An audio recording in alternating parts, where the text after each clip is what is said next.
Phone নিয়ে বেরোবো না। আমাকে বারবার বলেছে, সবাই বলেছে বারবার যে একদম ফোন নিয়ে বেরোস না, এত প্রচণ্ড।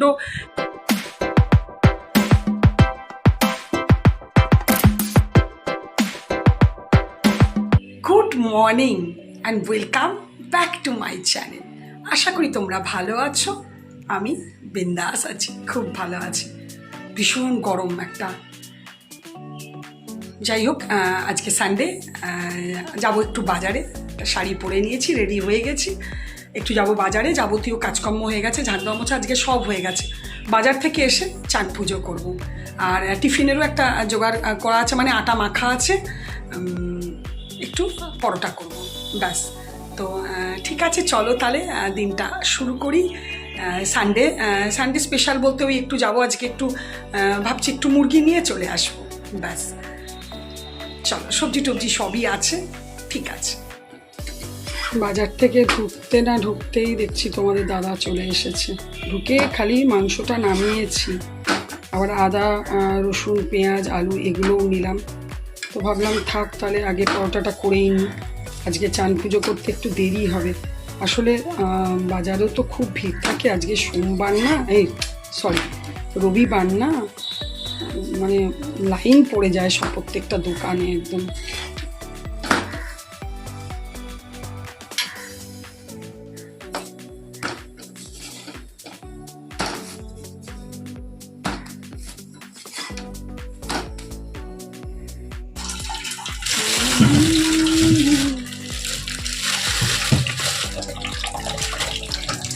ধুয়ে পরিষ্কার করে একটু দই মাখিয়ে আমি চান করতে যাব। এই দেখো, খুব ভালো করে ধুয়ে নিলাম। মুরগির মাংস তো আমার ভালো করে না ধুলে বিচ্ছিরি লাগে। আর দই মাখিয়ে দিয়েছি, একটু লেবুর রসও দিয়েছিলাম প্রথমে। ব্যাস, এই হয়ে গেছে আমার। এবার একটু ঢাকা দিয়ে রাখা থাক কিছুক্ষণ। এদিকে তোমাদের দাদাও এসে গেছে। এই যে কালকে রাতের সেই ডালটা আর একটা মিষ্টি দিয়ে তোমাদের দাদাকে টিফিনটা দিয়ে দিই। তারপর আমি চলে যাব রান্নাঘরে রান্নার জোগাড় করতে। এই দেখো, কি বলবে বলো, অন্ধকার হয়ে গেছে, আবার বাজ বিদ্যুৎ, বৃষ্টি শুরু হয়ে গেছে। কি কিচকিচ কিচকিচ হয়ে গেল দেখ। আর আমি তুলসী গাছটা এখনও দাঁড় করাতে পারিনি, ডান্ডা দিয়ে স্ট্যান্ড করে দাঁড় করাতে হবে। শুনতে পাচ্ছ নিশ্চয়ই, মেঘ ডাকছে, বাজ পড়ছে। অন্ধকার হয়ে গেছিলো, লোডশেডিং হয়ে গেছিলো, আবার লাইট এলো। পুজো টুজো করে উঠলাম, তারপর তো টিফিন খেলাম। টিফিন খেয়ে লাইন চলে গেল, একটু গোপালকে দর্শনও করাতে পারিনি। এবার লাইন যখন এলো তখন আর রান্নার দিকে চলে গেলে আর দেখবে ঠাকুর দিকে আর যেতে ইচ্ছে করে না। যাই হোক, হঠাৎ এক পশলা বজ্র বিদ্যুৎ সহ বৃষ্টি হয়ে গেল। এরপর জানি না হবে কতটা। ঠিক আছে, চলো আমি করবো, ওই রান্না করতে যাব। সেরকম তো কিছু না, দেখবে মুরগি টুরগি হলে, মাংস টাংস হলে রান্নার অতটা চাপ থাকে না। সবচেয়ে সহজ রান্না হচ্ছে মাংস। একটু বসে টিফিন খেলাম, একটু 10 মিনিট 5 মিনিট বসি, তারপরে যাব। আবার কোমরটা বাঁধবো। আর এই যে বাঁধবো একবারে চলতে থাকবে, মানে সন্ধে অবধি চলতে থাকি। কারণ রান্না করে খেতে করতে করতে তোমার দাদা আসবে, তারপরে এডিটিং শুরু করব। এডিটিং করতে করতে, রেডি করতে করতে, করতে করতে আজকাল 5:30টায় সন্ধে। ঠিক আছে, চলো তাহলে যাই রান্নাঘরে। একটু আমি জোগাড় করেওছি, চলো দেখাই।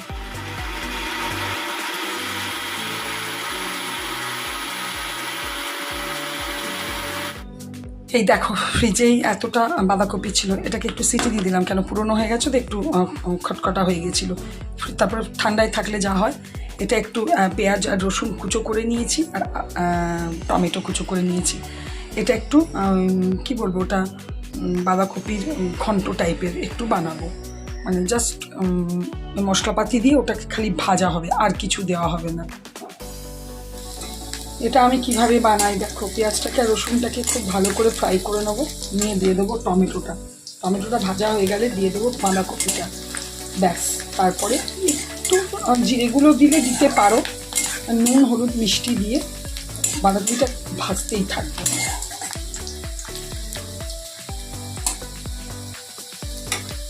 এদিকে পেঁয়াজটা ভালো করে ভাজা হয়ে গেছে, এর মধ্যে আমি দিয়ে দেবো কুচো টমেটো। আর আমি একখানা পরোটা টিফিনও নিয়ে নিয়েছি। এই দেখো খুব সুন্দর করে আমার কষা এটা হয়ে গেছে। আমি বাঁধাকপিটা দিয়ে দেবো। আমি এর মধ্যে নুন, মিষ্টি, হলুদ, শুকনো লঙ্কা গুঁড়ো দিয়ে দিয়েছি। একটু কাঁচা লঙ্কা আমি ফেলবো, কারণ আমি একটু কাঁচা লঙ্কা খেতে ভালোবাসি। এবার আমি এটাকে ঢাকা দিয়ে দিয়ে ভাজতেই থাকবো, জল দেবো না, কিচ্ছু করবো না। এরপর আমি করব মাংসের জোগাড়। এই দেখো রেডি হয়ে গেছে। একটু বেশ পোড়া পোড়া হবে, নিচেটা লেগে লেগে যাবে, ওই সময় একটু গরম মশলা দিয়ে দেবো, হয়ে গেছে। এটা ভাতে মেখে খেতে খুব ভালো লাগে।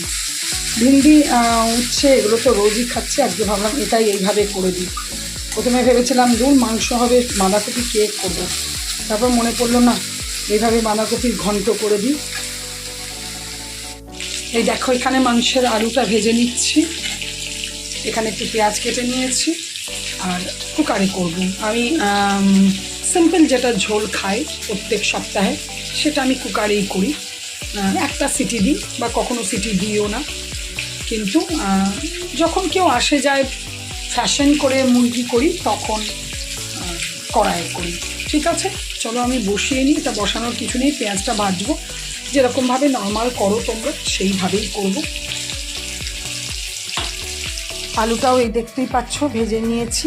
আর এখানে দেখো মাংসটা মোটামুটি পুরোপুরি পেঁয়াজ ভেজে সমস্ত মশলা টশলা দিয়ে মাংসটাকেও দিয়ে দিয়েছি। আমি আস্তে আস্তে কষাতে থাকছি। এই দেখো খুব সুন্দর করে আমার কষা হয়ে গেছে, তেলও ছেড়ে দিয়েছি। এখানে এই দেখো আমি জল গরমও করে নিয়েছি। এবার দিয়ে দেবো জল, ঝোল করবো তাই জন্য একটু জল তো দিতেই হবে।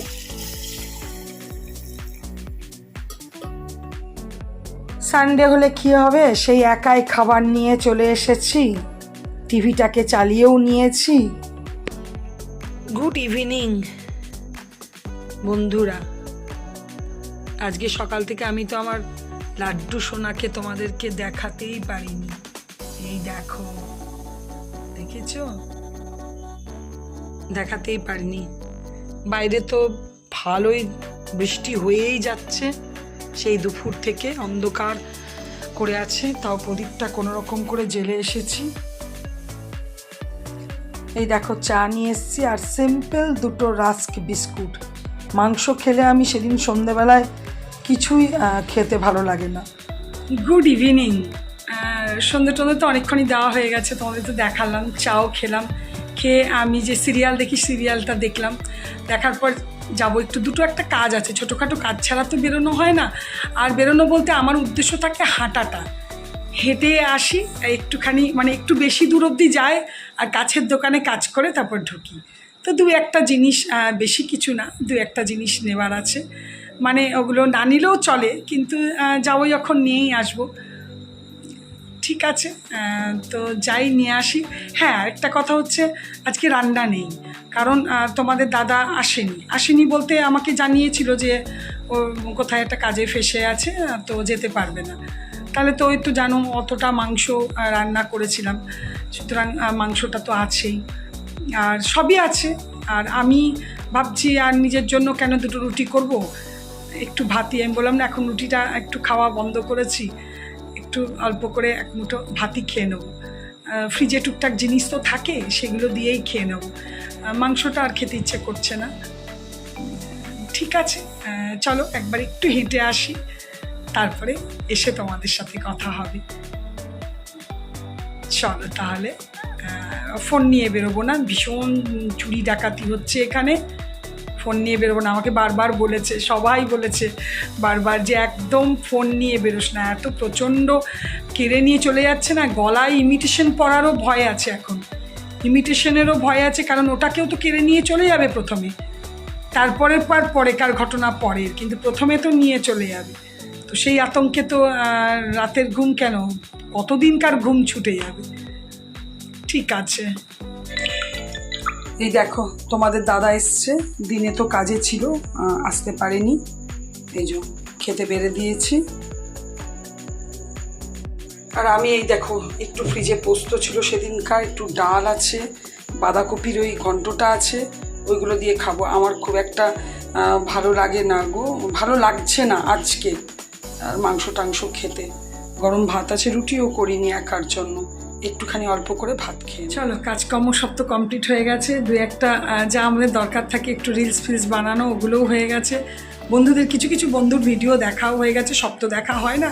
আবার কালকে সকালে দেখবো, দুপুরে দেখবো, মিলিয়ে মিশিয়ে কন্টিনিউয়াস দেখতে থাকি, কাজও করতে থাকি আর ভিডিও চলতে থাকে। ওই যে তখন সন্ধ্যাবেলায় বললাম ফোন নিয়ে যাব না, ওই বাইরে গিয়ে ওই খালি বাইরে বেরোলে, এখন এই যে পুজো আসছে না, আর প্রত্যেকটা মানুষেরই তো প্রয়োজন প্রচুর জিনিসের, কিন্তু ওই যে কাজকর্ম না থাকলে মানে কি বলে না, খালি মস্তিষ্ক শয়তানের বাস, ওই রকম অবস্থা হয়ে গেছে। কিছু মনে করো কাজকর্ম নেই, কিছু নেই, এবার চলো লক্ষ্যে লুটে বেড়াও। এই তো সোনা কি ফোন হারিয়েছে না ফোন নিয়ে গেছে, কী সব আলোচনা করছিল। আমি তো পাশ দিয়ে পেরিয়ে চলে এলাম, মনে হলাম ভাগ্যিস ফোনটা নিয়ে বেরোয়নি। কারণ সত্যি কথা এখন না ভয় আছে, কারণ খুবই হচ্ছে, মানে ব্যাগ ট্যাগ নিয়ে পাশ থেকে বাইক নিয়ে আসছে, নিয়ে একদম উড়ে বেরিয়ে যাচ্ছে। ওই জন্য মানে আমি পার্স নিয়ে বেরোতেও ভয় লাগছিল আমার। আমি একবার কালকে না কবে সন্ধ্যেবেলায় বেরিয়েছিলাম, পার্স থেকে পয়সাটা বার করে একটা ছোট্ট ব্যাগের মধ্যে ভরে তারপরে নিয়ে গেছি। ঠিক আছে, আর কি, এই তো মানে আপডেট আর কি। সারাদিন তো মোটামুটি এইভাবেই চলে গেল। সানডে আমার, হ্যাঁ আমি তো সানডে মায়ের ওখানে যাই। তোমরা অনেকেই ভাববে যে সানডে আজকে শুভমিতাদি নিজের ঘরে, কারণ এই সপ্তাহে বৃহস্পতিবারই এসেছিলাম তো, ওই জন্যে আর যাইনি। যাইনি বলতে যাব না বলে যাইনি তা নয়, আজকে আর যাইনি। তারপরে ওয়েদারও ভালো ছিল না, যাবো ভেবেছিলাম, কিন্তু না, দাদা ফোন করেছিল যে এলি না, আমি বলছি না আজকে আর যাব না। এটাই দেখি, কালকে সেকেন্ড হাফে তোমার দাদার ছুটি আছে, যদি যাই তো যাবো, একবার ঘুরে আসবো। আসলে গেলে মায়ের সাথেও দেখা হয়, মাকেও দেখা হয়। ঠিক আছে, চলো আজকে ভিডিওটা এখানেই শেষ করব। যদি কিছু ভালো লেগে থাকে প্লিজ লাইক কমেন্ট করো, আর অবশ্যই আমার চ্যানেলটাকে সাবস্ক্রাইব করো। তোমরা ভালো থেকো, সুস্থ থেকো, সাবধানে থেকো। Good night, tata.